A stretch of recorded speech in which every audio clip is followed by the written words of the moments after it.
প্রতিবাদের ঢেউ আছড়ে পড়েছে কসবা কাণ্ড থেকে তমান্না। একেবারে অভয় মঞ্চ গর্জে উঠেছে।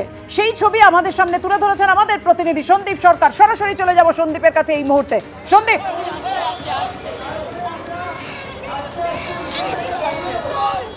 দেখো এই মুহূর্তে আমরা দাঁড়িয়ে রয়েছি গড়িয়াহাটে, যেখানে অভয়া মঞ্চের সমর্থনে নাগরিক সমাজ, বিভিন্ন নাগরিক মঞ্চ তারা গড়িয়াহাট মোড়ের দখল নিয়েছেন। আর কিছুক্ষণের মধ্যে গড়িয়াহাট মোড় থেকে শুরু হয়ে রাসবিহারী হয়ে হাজরায় যাবে অভয়া মঞ্চের সমর্থনে এই মিছিল।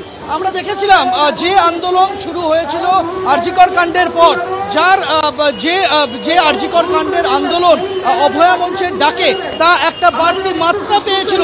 সেই জায়গায় দাঁড়িয়ে কিন্তু বিভিন্ন সংগঠনের সঙ্গে যুক্ত মানুষজন, তার মধ্যে চিকিৎসকরা রয়েছেন, নাগরিক সমাজের প্রতিনিধিরা রয়েছেন, তারা নেমেছেন পথে, চিকিৎসকেরা পথে নেমেছেন। আমরা দেখতে পাচ্ছি যে একের পর এক বিভিন্ন গণসংগঠন তারা এখানে আসছেন।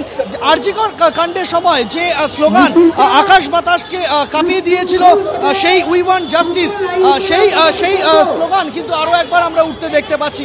আমরা দেখছি যে চিকিৎসকেরা এখানে রয়েছেন। উৎপল বন্দ্যোপাধ্যায়, উৎপল বাবু, অভয়া মঞ্চকে কেন আবার নতুন করে কসবা কাণ্ডের পর রাস্তায় নামতে হচ্ছে? অভয়া মঞ্চকে নতুন করে নামতে হয়নি, অভয়া মঞ্চ রাস্তায় আছে। আরজিকরের ঘটনার পর যে দুর্নীতি, দুর্বৃত্ত চক্র, যে অপরাধের পরিবেশ আমাদের মেয়ের জীবন কেড়েছিল, তারপর 100-র বেশি মেয়ের জীবনকে দুর্বিষহ করেছে, নৃশংসভাবে হত্যা করেছে। শেষ সপ্তাহে 3টে ঘটনা ঘটেছে, ক্যানিংয়ে, কালীগঞ্জে, সর্বশেষ কসবায়। এবং প্রতিটি ক্ষেত্রে আমাদের যারা ক্ষমতায় যারা আছেন, শাসক যারা আছেন, সেই রাজনীতিতে যারা আছেন, তারা হচ্ছেন যে প্রত্যক্ষ মদতে এখানে অপরাধগুলিকে সংগঠিত করছে, এটা বোঝা যাচ্ছে। স্বাভাবিকভাবেই অভয়া মঞ্চ বাংলার মহিলাদের, বাংলার নারী, প্রান্তিক লিঙ্গের মানুষের সুরক্ষার স্বার্থে দুর্নীতি, দুর্বৃত্ত চক্রের বিরুদ্ধে তাদের আন্দোলন চালিয়ে। আমরা দেখতে পাচ্ছি যে প্রত্যেকের হাতে হাতে এরকমই মশাল রয়েছে, যে মশাল আর কিছুক্ষণের মধ্যেই জ্বলে উঠবে এবং সেই প্রতিবাদের মিছিল, সেই মশাল মিছিল পায়ে পায়ে এগিয়ে যাবে। আপনারা কি আজকে এই কসবার যে কলেজের ঘটনা, তার প্রতিবাদেই কি আজকে এই রাস্তাকে বেছে নিয়েছেন? আমরা রাত দখল নারী ট্রান্সস্কোয়ার ঐক্যমঞ্চ, আমরা এর আগে কসবার কলেজটার সামনে ওখানে আমাদের অবস্থান এবং প্রতিবাদ সভা ছিল, সেটা শেষ করে আমরা এই যে বিভিন্ন মঞ্চের একসাথে অভয়া মঞ্চের আহ্বানে আসা, সেখানে এসেছি। অবশ্যই এখানে 1 বছর ঘুরে গেল, তার মাঝখানেও ধর্ষণ চলতে থাকলো এবং আবারও যেভাবে একটা শিক্ষা প্রতিষ্ঠানে হয়েছিল সেইভাবে আবারও হলো, এটারই প্রতিবাদে এসেছি।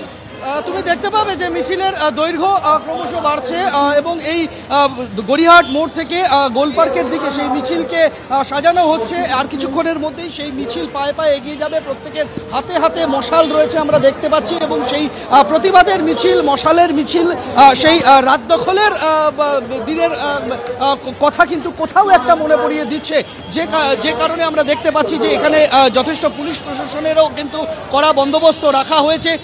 আন্দোলন যারা করেছিলেন তাদেরকে অনুরোধ করা হয়েছে যে তারা যাতে রাসবিহারী পর্যন্ত মিছিল করেন, হাজরায় যেতে তাদেরকে পুলিশের তরফ থেকে আবেদন করা হয়েছে তারা যাতে না যান। কিন্তু আমরা যে যারা এখানে প্রতিবাদে নেমেছেন পথে, তাদেরকে আমরা যেটা বলতে শুনছি যে তারা হাজরা পর্যন্ত তাদের কর্মসূচি নিয়েই কিন্তু তারা যাবেন এবং একের পর এক মশালের আগুন কিন্তু একটি করে কিন্তু জ্বলতে শুরু করে দিয়েছে। সেই ছবি আমরা দেখতে পাচ্ছি গড়িয়াহাট মোড়ে দাঁড়িয়ে, যে মশাল মিছিল, সেই মশাল মিছিলের কিন্তু প্রস্তুতি একেবারে শেষ পর্যায়ে এবং পায়ে পায়ে সেই মিছিলও শুরু হয়ে গেল। সেই মশাল মিছিল, প্রতিবাদ মিছিল, কসবা কাণ্ডের পর প্রতিবাদ এবং একই সঙ্গে অভয়ার যে ন্যায় বিচারের যে দাবি, তারা মনে করছেন যে সেই ন্যায় বিচার এখনও তারা পাননি।